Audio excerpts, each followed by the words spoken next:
I'd love to welcome you to the Change Management Review webinar with Jennifer Fram and Lena Ross. We've got quite a treat coming for us with the webinar, Oh No, Not Another Change Methodology.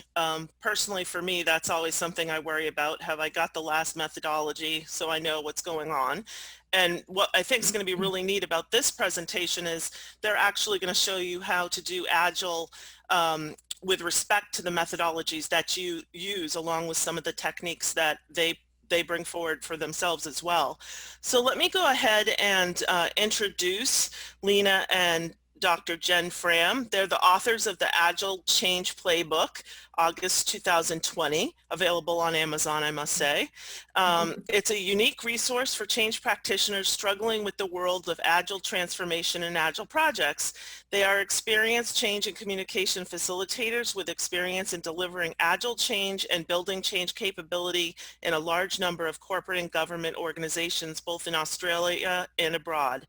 They are skilled educators and coaches with backgrounds in training, learning, and development and academia, and are known for being at the frontier of change, Agile, and learning. Their Agile Change Leadership Certificate program is receiving rave reviews from change practitioners seeking to take their practice to the next level. Lena and Jen have published their books, Hacking for the Agile Change and Conversations of Change, a guide to implementing workplace change in 2017, and formed the Agile Change Leadership Institute in 2019 after several successful collaborations. So without further ado, I'd like to turn it over to Dr. Jen Fram and Lena Ross. Wonderful. Thank you so much, Teresa. Hello, everybody. Really fantastic to be with you. For those of you on the other side of the world, let me share. The good news is that the sun rose, right? So there's something to feel a little bit optimistic about. And I will warn you, the other thing is when you come to us from the other side of the world is you're actually in a different season. So we're currently in spring, which means at some point in this webinar, it may be punctuated by the sounds of the Australian wattlebird, which sounds a little bit like a computer game or a murder in progress, or it could be punctuated by the beautiful caroling of the magpies who are very proud of their new babies in the nest outside. So just in case you get a little bit disconcerted with what's happening. So I am Jen Fram, and it is a real joy to be with you here today and with my partner, Lena Ross. Let me just get into a seamless sharing of screen. You'd think we would have these so beautifully organized now with our world on Zoom. And Lena, can you confirm that you can see that for me? I can, all good. Beautiful. Let's get cracking. So I think what it might be helpful to share with you is where we came to and why we wanted to do the Agile Change Playbook, why we wanted to have a chat with you. And it was through the experience we were having in Agile Change was recognizing that there was getting this real nervousness and anxiety about, oh God, now we've got to have another change methodology to be able to do Agile Change. And so what we wanted to do in this presentation was really sort of get to the point of why do we feel the rush to go out and certify and find a new methodology, what we can do about it as change practitioners, and then how do we adapt our change practice for Agile environments. I'll say at the outset, look, yeah, we've got a book, we've got a certificate that, can help you with that. But if this webinar was really successful, you would feel really empowered to do that yourself without looking at books, without certificates, those kind of things. So that's my great challenge, is how do I empower you, or how does Lena and I empower you to feel confident about your practice if you're working in more Agile environments. So to do that, we're going to talk a little bit about what is the big A and the little a of Agile. We're going to talk about the inconvenient truths of Agile, which really gets to the rub of why do we find it uncomfortable to do. We're going to talk about what we can do about it as change practitioners. There's a big hint, we take a capabilities approach, and with that, there's no need to use a change methodology. So let me just check. One of the things that we're certainly hearing at the moment, and it probably gets to the reason why we get anxious about we need a new change methodology, is because we're seeing a lot of articles on change management is dead, right? Change is everybody's business. So we need to make people more resilient. You can't manage change in a VUCA environment. And so that's the point we go, you know, as change practitioners, oh, we need to be doing something different. And, you know, where is my new methodology that will give me the step-by-step, how do I do this and feel confident? But can I just check, by show of hands up on your dashboard, how many of you have had somebody say one of those things to you, that change management is dead? Let me just have a little look at our... Okay, I can see one raised hand. Does this mean the rest of you are living in this really, really safe world and it's just Australia? 2 participants. Oh, that's interesting. Okay, so over here, it's a really common thing that you're told, and you're seeing a lot of articles on LinkedIn about it. You know, I think some of the times though, we have to look at what's the motivation behind it. If you're going out and saying change management is dead to sell, you know, a new product or a course, then there might be a little bit of vested interest. What I want to say to you is, if you start seeing that popping up in your world more and more, just take a breath and relax. It's not the case. Lena, do you want to jump into big A and small A, what we're talking about? Just before I jump in, greetings everybody. It's a good morning from Melbourne, Australia, and a greetings to everyone else wherever you're located, and a big welcome to our session. So as I delve into what little a and big A is, I always reflect on how the notion of agile change management arrived and landed in my lap. And for all of us, it happens in very different ways. My personal experience was I overheard a conversation between a project manager and a change consultant. And the change consultant asked about agile, and the project manager's response was, do you mean little a agile or big A agile? And it was at that point that I realized I need to know more about this, I need to nail this, and I need to feel confident talking about this with stakeholders. And this is why we created this visual.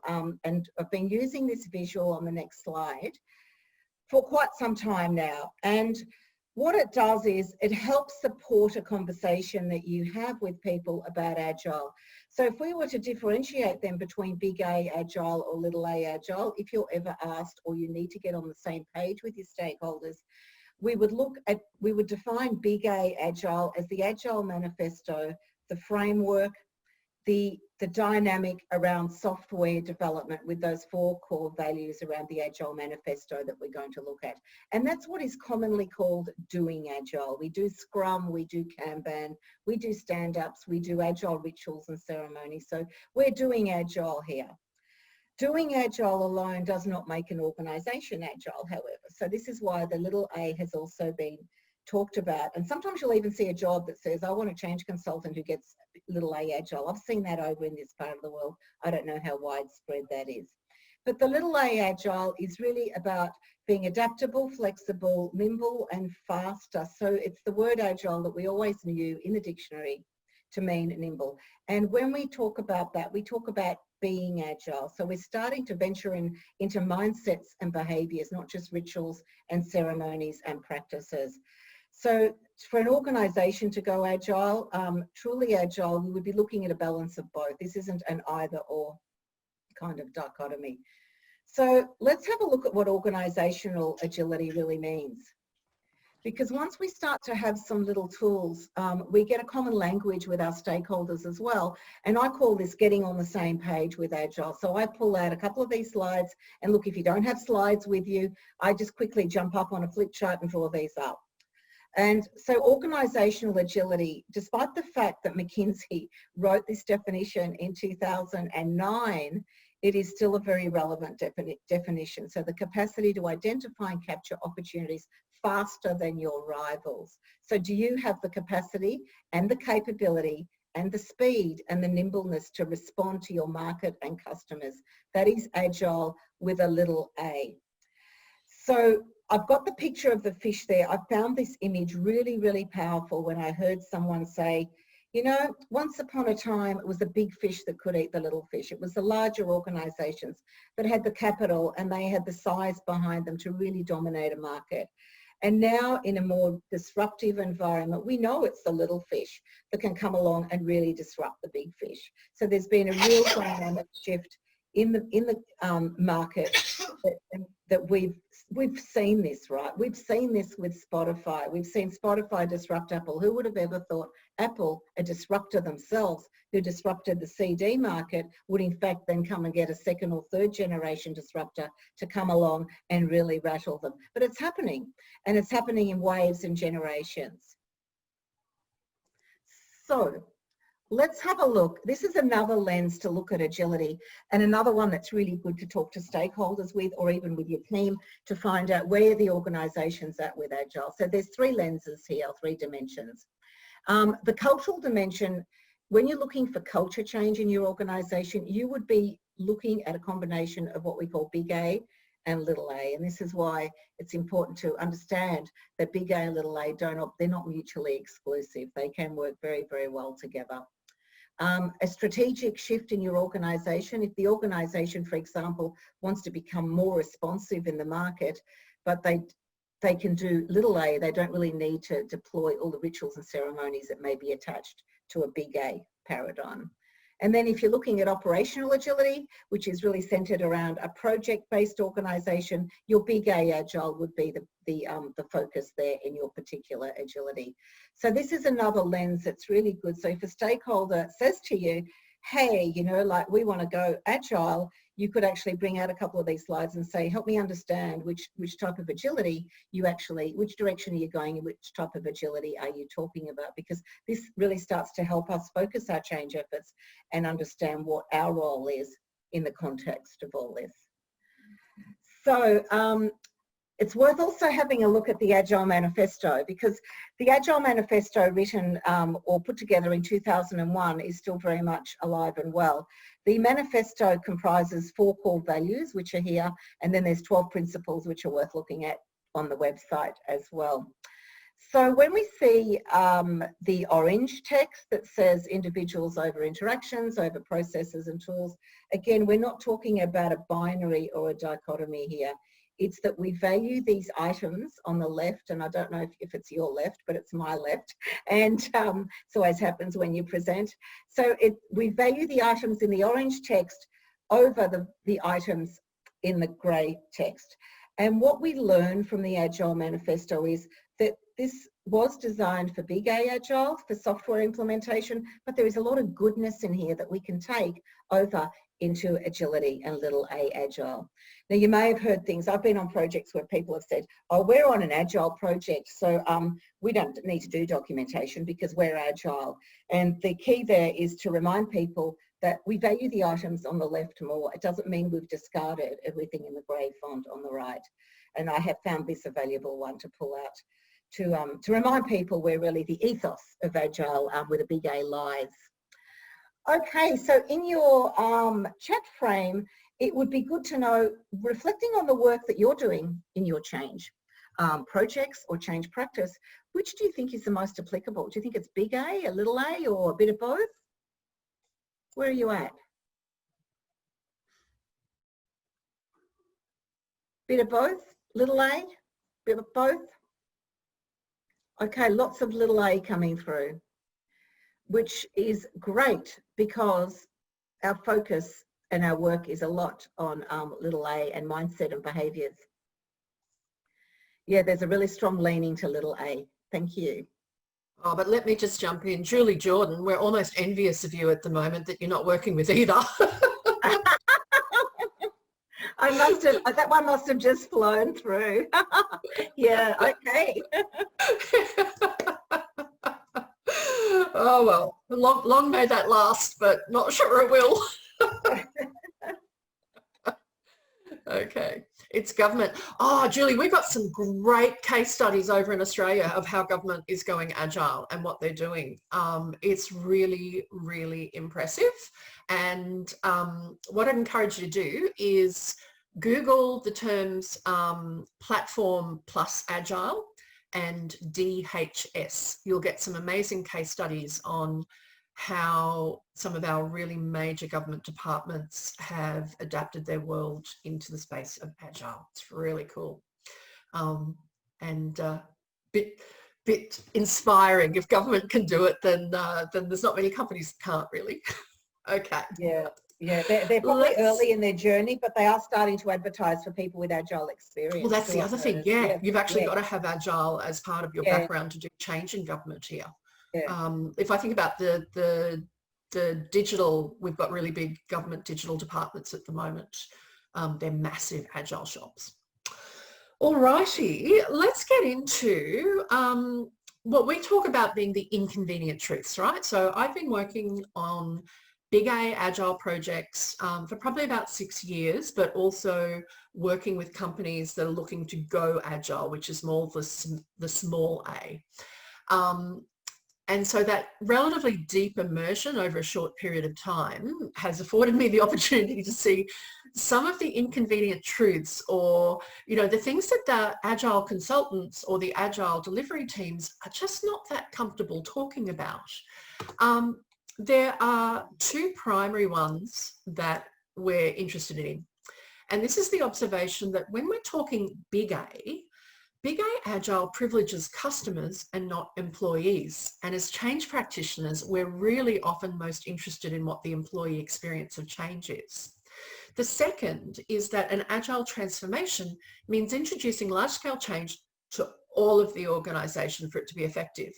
And, you know, if we look at the theory of constraints, which comes within the Agile space, you know, there's a bit of a paraphrasing to say that you are only as agile as your least agile part of the organisation. And so if you only have technology going Agile and you don't have HR, and you don't have finance, and you don't have procurement, then you're really going to struggle with Agile. And that requires a hell of a lot of organisational change. Let's look into this a little bit more. So big A privileges customers and not employees. What I mean by this is that with big A Agile's origins in software development, most of the rituals and the ceremonies, the tools are all used from the customer point of view. So you'll see Agile delivery teams doing really fabulous work up front, looking at, you know, customer empathy mapping, all those kind of things, the journey mapping, but they're all done from the lens of the customer. And so success in an Agile delivery team is around delivering releases or products or services really, really fast to the customer. And they rarely do the analysis or the lens of what does this mean for our employees. So you'll see customer experience, you'll see user experience, but you don't see the employee experience. Now, what does this mean in practice? When you've got delivery trains delivering really, really fast releases of software onto mobile apps, call centers start getting a higher volume of calls with customers saying, hey, where was this once I could find this particular function on this screen and it's gone now. Security teams, information security teams have to keep up with the changes in platforms. Salespeople have to keep up with the changes in product iterations that are coming through. So all of the rest of the operations of an organization, they struggle with the speed of which we are delighting customers. And that becomes really difficult in terms of things like change fatigue, their resilience, their frustration with how fast this organization is moving, and they're not empowered or supported to do that. The second inconvenient truth is that this notion that an Agile transformation means introducing large-scale change to all of the organisation for it to be effective.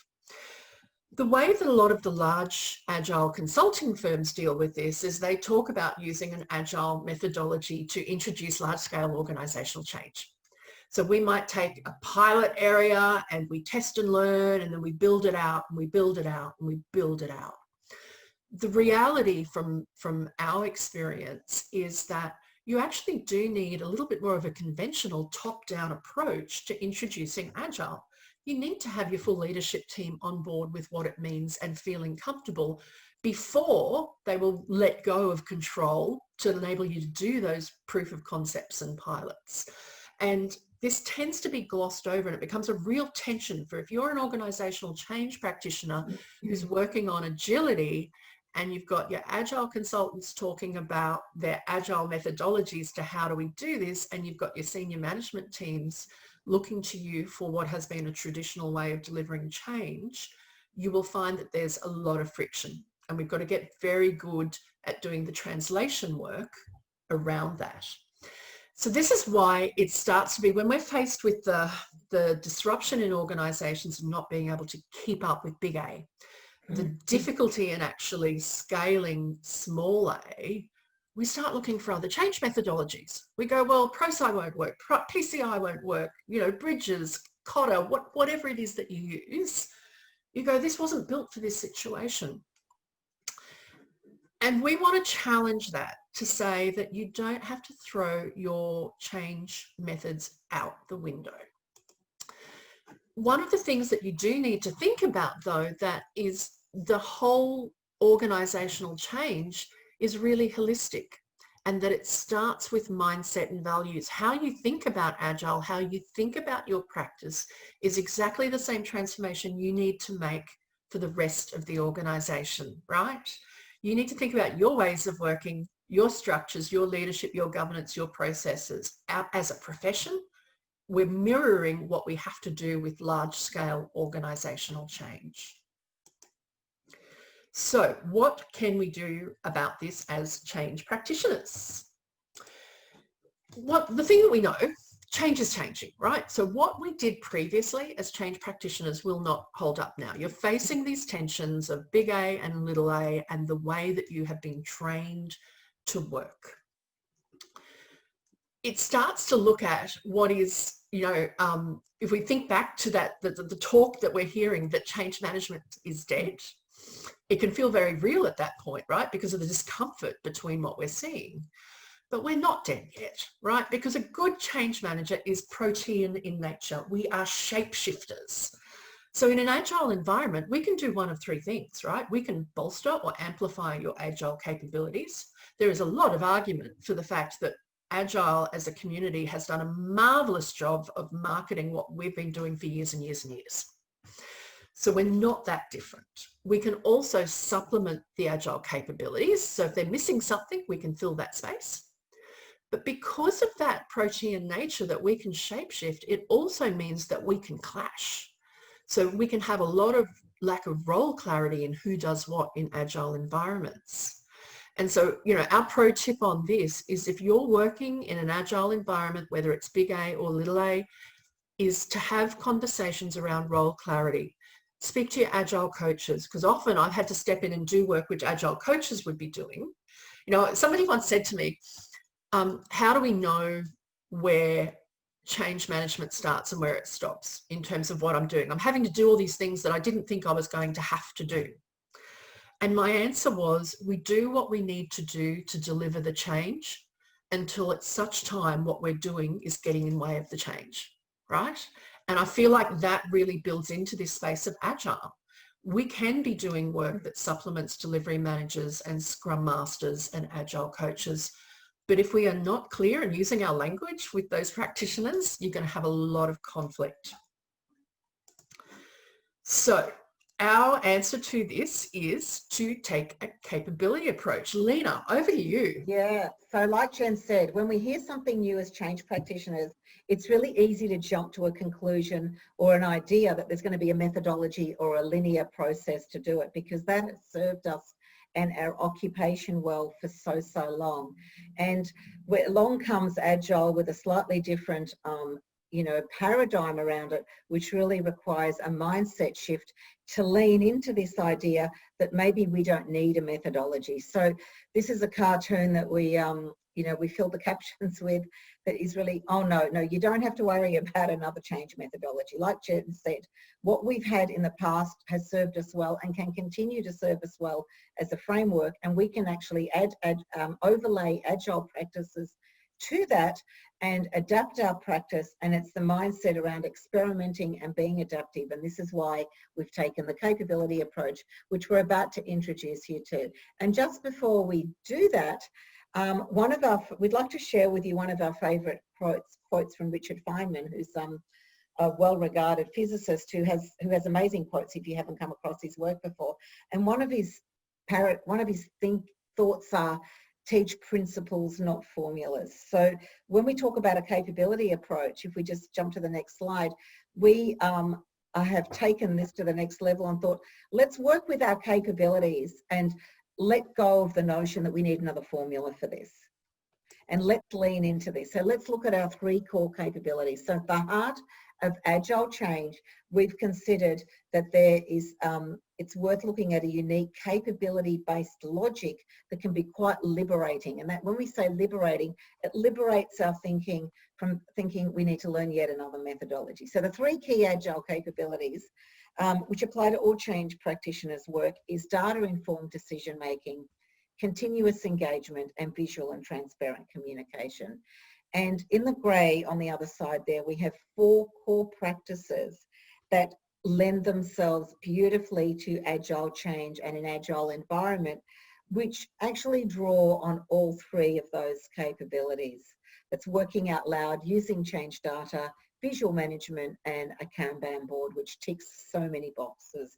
So let's take it a slightly different view of this. So if we represent this as a Venn diagram, we can see there's overlap as well.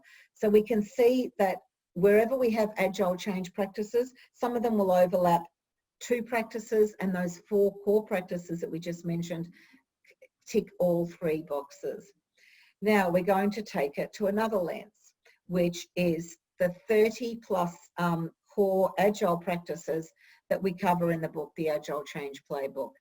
So this is the Venn diagram with all the detail, if you like, and you can apply these 30 agile change practices to any work you're doing. So even think beyond being assigned to a project that's officially labelled agile. If you're on a project that's, a couple of comments came up in the chat about a project being Wagile or the hybrid between waterfall and agile, which we see a lot of, you can still draw on some of these practices or any of these practices and plug them in to whatever you're doing. So you could call these practices agnostic. Now, just as an example, we're going to explore how a couple of these play out compared to what we've done in the past. So for example, once upon a time in a traditional waterfall project, we would have spent a lot of time doing a change impact analysis, which may have been pages of spreadsheets. And what we can do now differently in an agile world, which really plays to the employee experience. Jen mentioned before that sometimes the employee experience is overlooked in favour of a customer experience or a user experience. We can draw on the disciplines of design thinking and look at persona mapping, which would be mapping a persona or more personas of your employees. And the think, act, feel activity, which is much like a journey map where we explore not just what people are doing, but what they're thinking and feeling. So we're really taking it to a user-centric and people-centric focus, which plays also to those 4 agile values where we talked about people over processes and interaction. So we can see how this is in perfect alignment, if you like, with the 4 core values. I mean, another example is stakeholder analysis, and how we look now, instead of doing stakeholder analysis and picking change champions, we would look more closely at, for example, a social architecture and look for those hidden influences rather than the really obvious ones or the noisy ones or the ones that senior stakeholders recommended the influences. And to look at the way we depict some of these, Jen, we could go to the next slide, because the way we depict these is we've created a few tiles like this that we share on social media to really draw out how what was once a really robust practice in a linear waterfall world that may have required a lot of time and a lot of versions is now something that we can do differently in an agile world, in a faster moving environment, drawing on agile tools and practices. So that just gives you a snapshot of where our thinking is. Now, the question we always get asked is, okay, this is great, but I've got a laundry list of 30 agile change practices, now what? How do I adapt this to what I already do? How does it fit in and how does it work? And Jen has a really great way of explaining this with the principles-based approach that we spoke about that can help you integrate rather than recreate another model. So Jen, over to you. Yeah, thanks, Lena. I'm going to manage expectations. I don't know that it's a really great way. It's what we're playing with at the moment. And it's the only way I've seen at the moment. Okay, fair call, fair call. So there is definitely room to improve, right? So no, that's not what I said. Okay. Now, start with, this is built on the concept of using logic and thinking about the way you work. So rather than giving you a new process, think about what is your preferred change methodology, and let's apply a little bit of a different logic to it. And the logic has 3 parts. It is to map, to identify, and to simplify. So let me walk you through that at the moment. So first part, map the 3 capabilities that we've spoken about to your change framework of choice.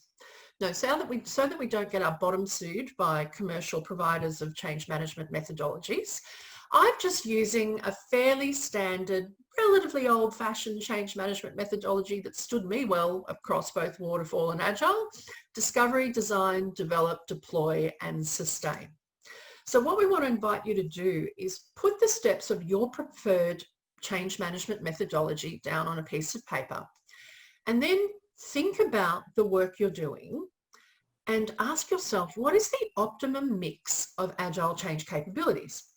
For the sake of brevity on this page, we're calling data-informed decision-making analysis, but think about, how much analysis do I need to do in this phase? How much engagement? How much communication?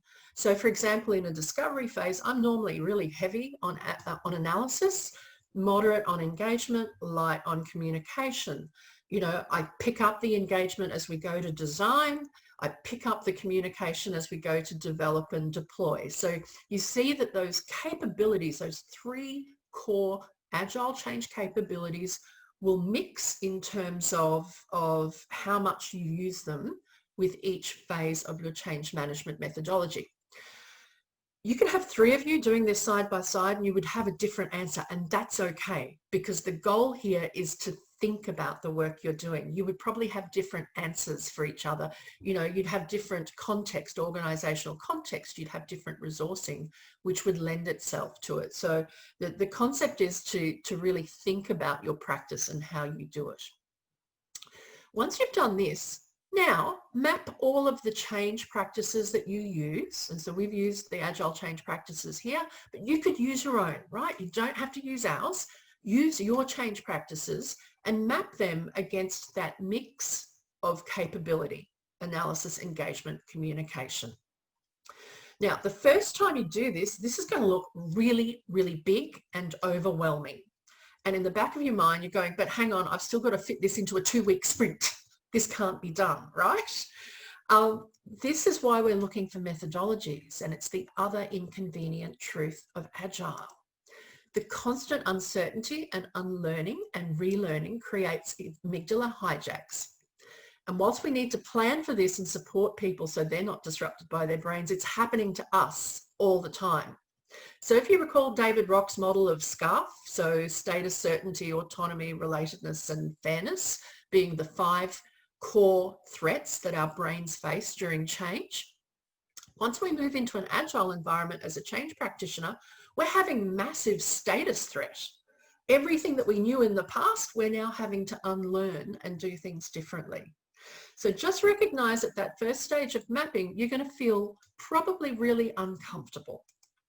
So to make this easier for yourself, you're then going to identify what your ideal change process would be. So think about, what are your business sponsors' OKRs? Which of the practices we're talking about are going to deliver on those OKRs? And how many people do you have to work with you, and what are their capabilities? So that the logic of identifying those things that around you that will make your work easier or more difficult is a really important part of your logic. Now, for some of you, you'll be unfamiliar with the term OKRs. OKRs stand for Objectives, Key Results. It's a really common way of measuring success and metrics in agile environments, either big A or small a. And so typically you would have an objective. They're always time bound, and that time bound becomes really important to you because that gives you the sense of what are you developing your iterations for. So if the first objective is awareness over 3 months, and that's what your business sponsor, your product owner is getting measured on, that's what you look at your change approach and go, what of this is going to deliver on that objective? Okay. Start to get rid of the concept of end-to-end change and think in terms of time-bound OKRs. If you can identify what is important to your business sponsor, it then takes you into the next step, which is simplify.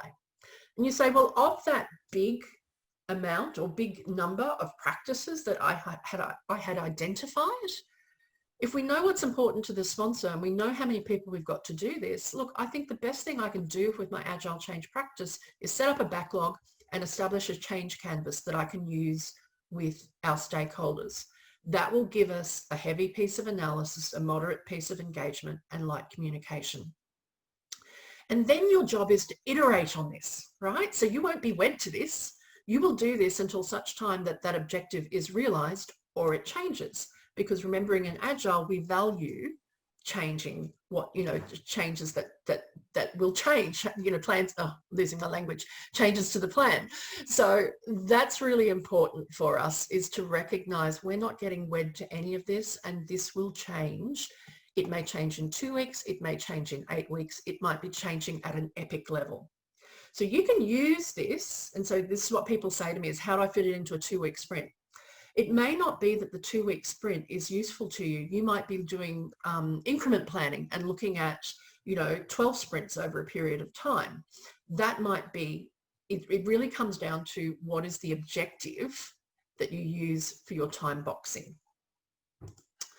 Now, for those of you who like an equation, we can turn this into step 1 of mapping everything. Overlaying it with the identification is step 2. Dividing it by your team size and skill, and that means you're going to end up with your minimum viable change process.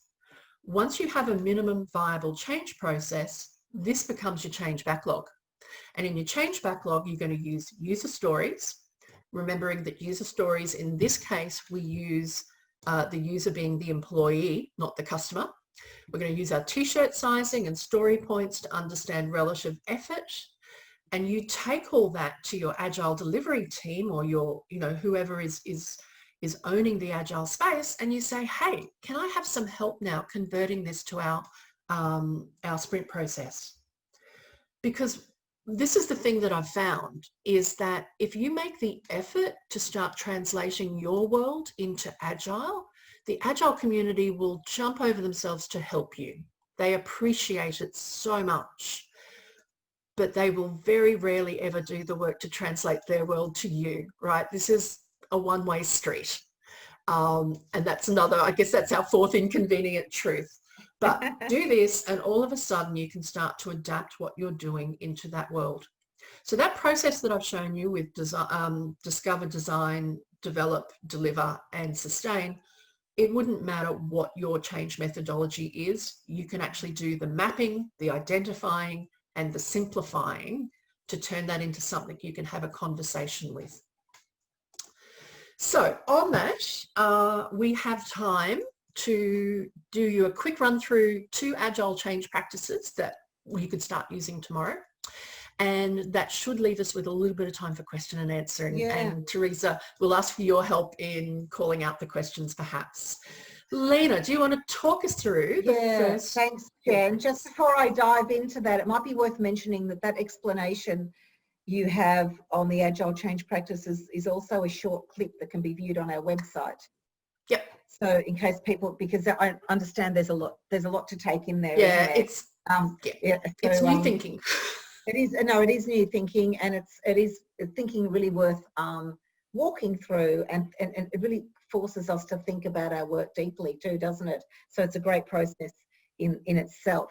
Okay, back to Agile change practices. I think one of the first ones on the list that we had that overlapped all 3 capabilities was working out loud. And Jen and I say, if you do nothing else but spend time, working and practicing and experimenting with those 4 core practices, you're really well on your way to starting to to deliver and deploy agile change. But working out loud, the textbook definition is it's observable work and narrating your work. So it's really a way of showing your work. So whilst this definition came from Bryce Williams, it was further popularised by John Stepper in his book Working Out Loud. And John Stepper has 5 key elements to what he defines as working out loud. So the visibility piece is easy to understand. It's making your work visible. He says it makes your work better, and it makes your work better because by showing your work and working out loud, you also may gather feedback and open discussion and get ideas. And it leads with generosity, because when you work out loud, by sharing your work, you may also be helping other people. Other people may see something that they want to know more about, or they see something that they can apply to their work, or they may in fact see something which could give them a clue that there's duplication of effort in the organisation. And that is helpful as well. It also crosses silos and it builds a great social network which really transcends business units. I mean, I've seen this particularly when I've worked out loud. I haven't just met people from business units and areas and teams that I wouldn't normally come in contact with, but I've been able to actually build a very strong network which transcends an org chart and linear lines and who belongs where. And John Stepper always says, make it purposeful, be clear on why you may be working out loud. What are you doing it for? Are you looking to outsource ideas? Are you looking to share ideas? Are you looking to get feedback? Or perhaps you're doing it to co-create as well. So there's many different ways to approach it. So let's have a look now at how to apply it. So when you apply working out loud, it starts obviously with the why, and then I always think about how am I going to make my work visible. Sometimes I book out a room. I make sure that room has a whiteboard. Sometimes I put posters up in the room. Sometimes I have lots and lots of blank flip charts. So it really depends on my purpose, but I create a space and then I work out how do I want to invite people to this space. So I work out loud, what's my invitation? Is it something like, I'm working on a new change framework and I would like you to come and have a look and contribute. And remember, what are you prepared to risk? Because if you're in an organisation that may not be as psychologically safe as you'd like it to be, perhaps you may feel that you're risking showing work that's not complete.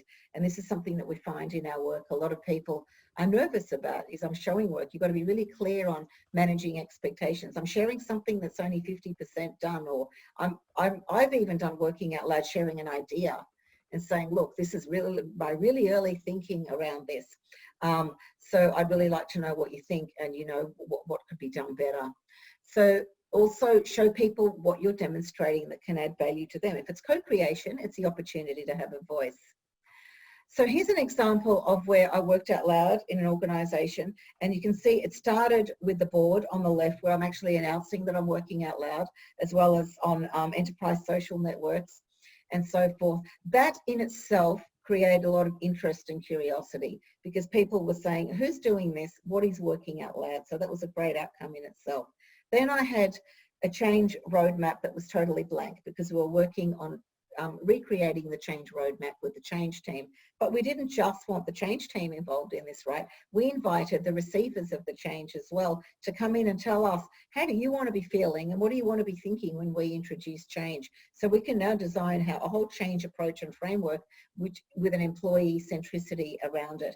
And you can see in the third diagram, this is what happened when people started coming in, writing things up themselves. So it was an open board for the whole week for people to come in.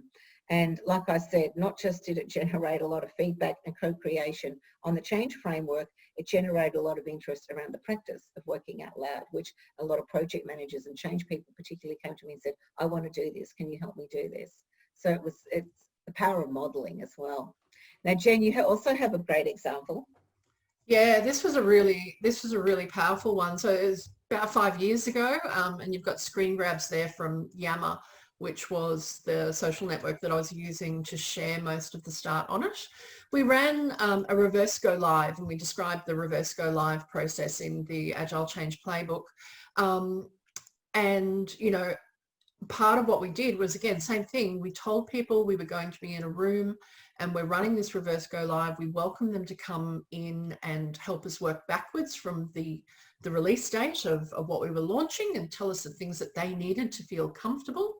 But then what was really interesting was, because this was a global company, and so not everybody could be in that room, right? We had 28 countries.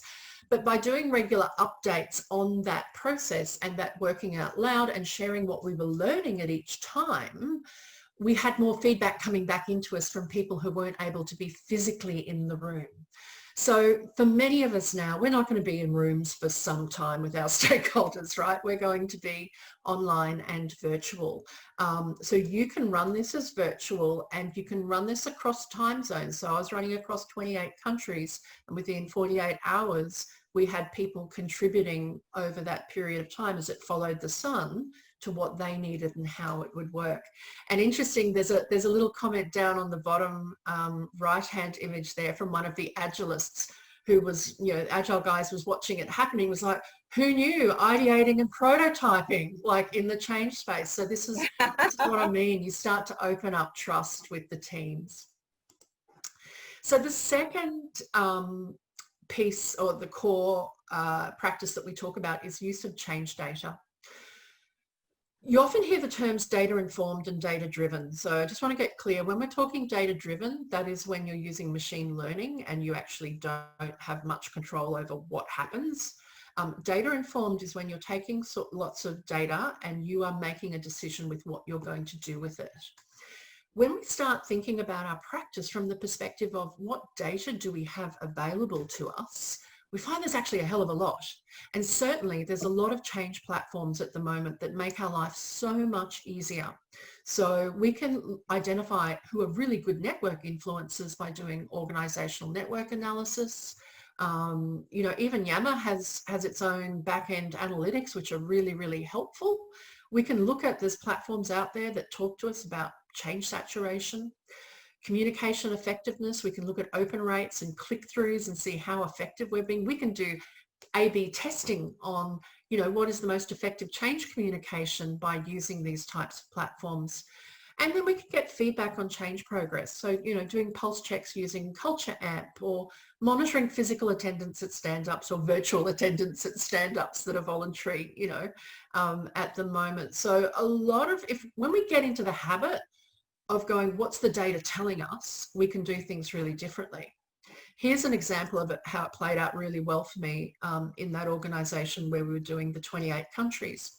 We were launching Workday. We were using Campaign Monitor. On the day we launched, there's a lot of political argy-bargy over who got to go first, and so it had to be a big bang implementation because each of the regions, couldn't stand the thought that they would be staged at a later date. So we literally did follow the sun, and New Zealand went first, then Australia, then Asia, etc., etc. So we had campaign monitors, worldview up on a big screen in like a war room, and we were sitting around and we were watching the opens and the clicks.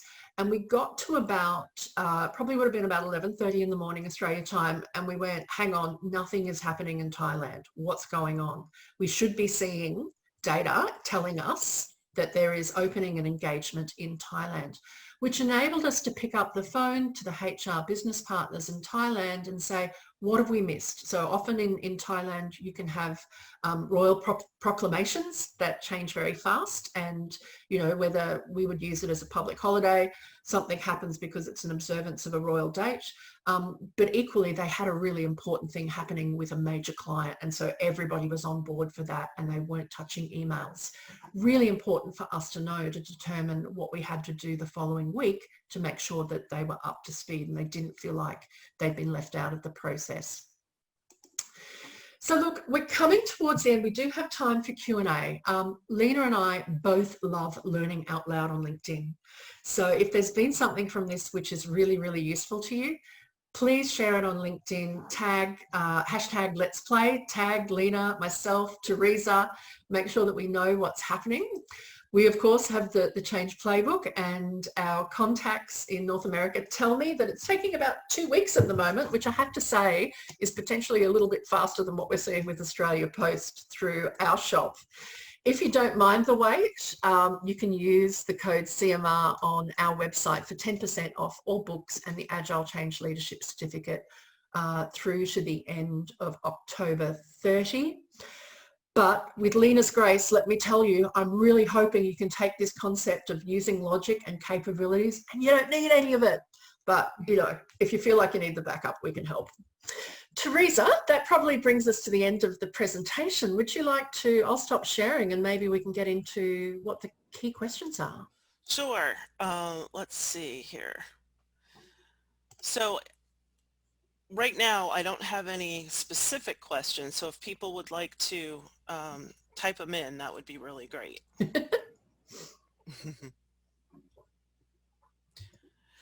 Can you get the playbook in an e-format?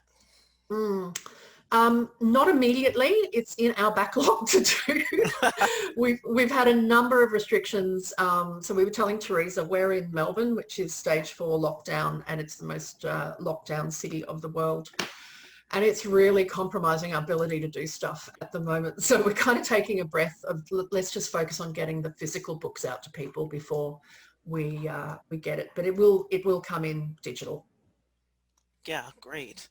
You know, I had a question actually, which was when you are doing this work, where do you find the most difficulties? Like, where are the things that you usually have to re-emphasize or do in a different way when you implement it this way? I might kick off, Jen. I think for me, it's been managing expectations with stakeholders who may not have be on board with a little a agile mindset, that you are experimenting with something and you may be sharing something with them that doesn't look perfect. This also is a fear of a lot of change practitioners as well. So if I say to a to make it safe, you know, as you know, stakeholders are used to, if they're defined by status and things getting done really well, they've often been defined by seeing or producing documentation that's close to perfect or deliverable that's close to perfect. So it's been the language too, using around, I'm experimenting with something, what I'm about to show you may not look so perfect, but let's use this as a talking point.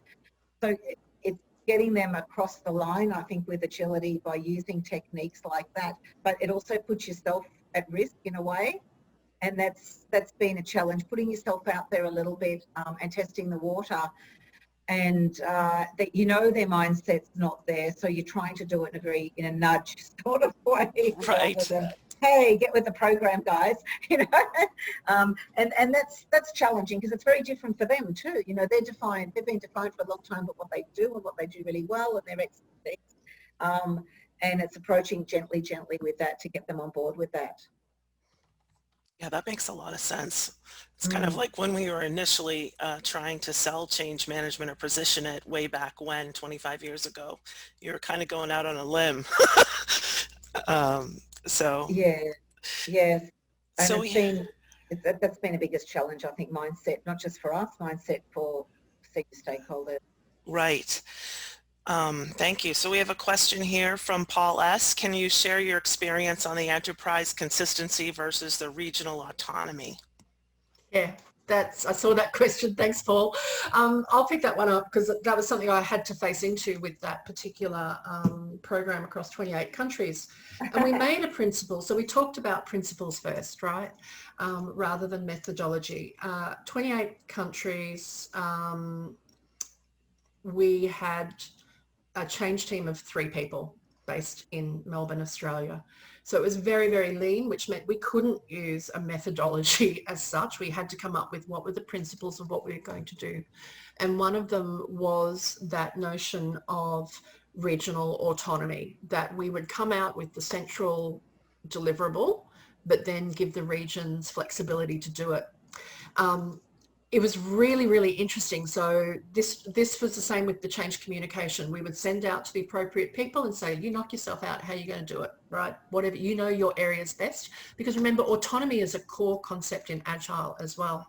And I remember one of the acting technology managers, not the CIO, he was fabulous, he came to me really angry and he was like, you've lost control of the comms. You've lost control of the comms. I'm like, why?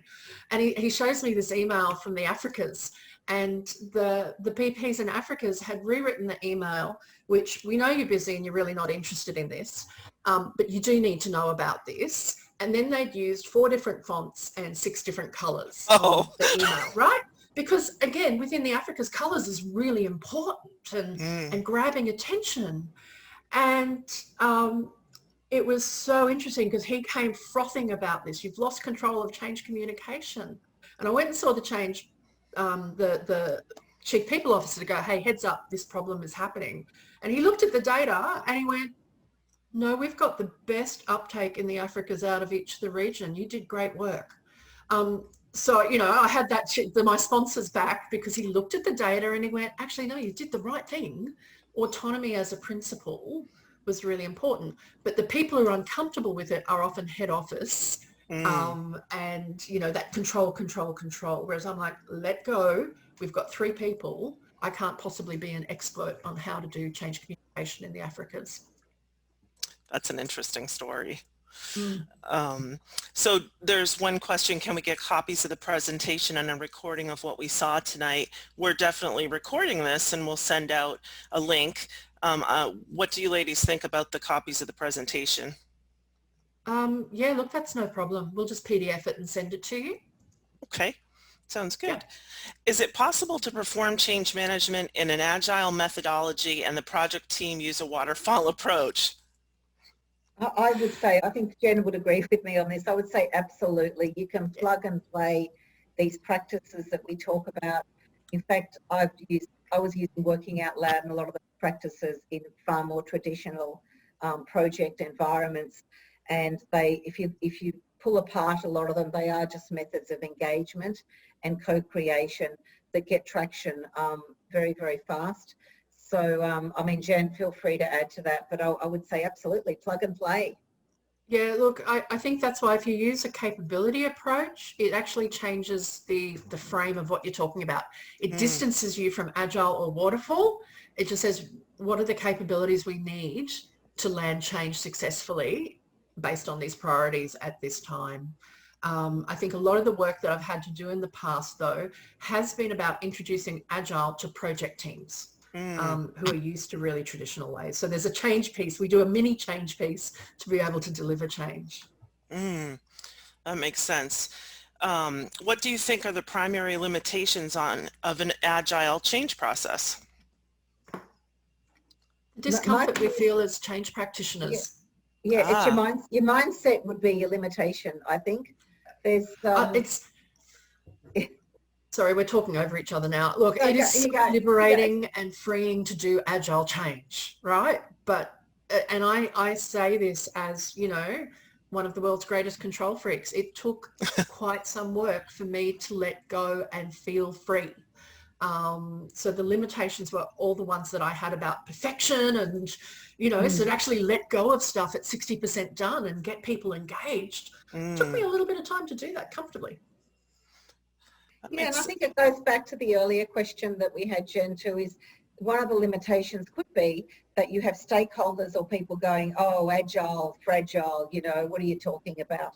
And sometimes I say to change practitioners, you don't really even have to say I'm doing an agile process here. I'm just like to experiment with a new approach to co-create. You know, if you think the agile word in itself is going to freak people out, because sometimes words are fine for people, just it's a practice to promote co-creation. You know, you can totally defragment it from agile and be really agnostic about it. I like it because the activities can actually focus on what needs to be done as an outcome versus locking yourself into a change management approach that's just kind of linear. Yeah. Yeah, sometimes when you put a label on it, people have got a mindset already about that, or they've got a predisposition about it. So great. Well, I want to thank you both for coming and sharing, and this has just been an awesome experience and probably one of the best presentations we've had this year. So thank you so much. And thank you, everyone. And I'm seeing some lovely comments come through on the chat box. stay well, everybody, wherever you're located. Yes. Thank you for joining us. And definitely reach out, connect with us on LinkedIn. We're here. We might be in Australia, but we're not far. Nope, they're definitely on LinkedIn. Can see a lot of good stuff as it comes through almost 3-4 times a week. So great, great to have everyone here. Okay, so I'll close out for the evening here and the morning there, and just really appreciate everybody's participation and hope that you'll join us again. And I hope you ladies will come back again and share some experiences of how this is all going for you in the next, few months or so. That would be awesome. Yeah. Okay, take care, everyone. Bye-bye.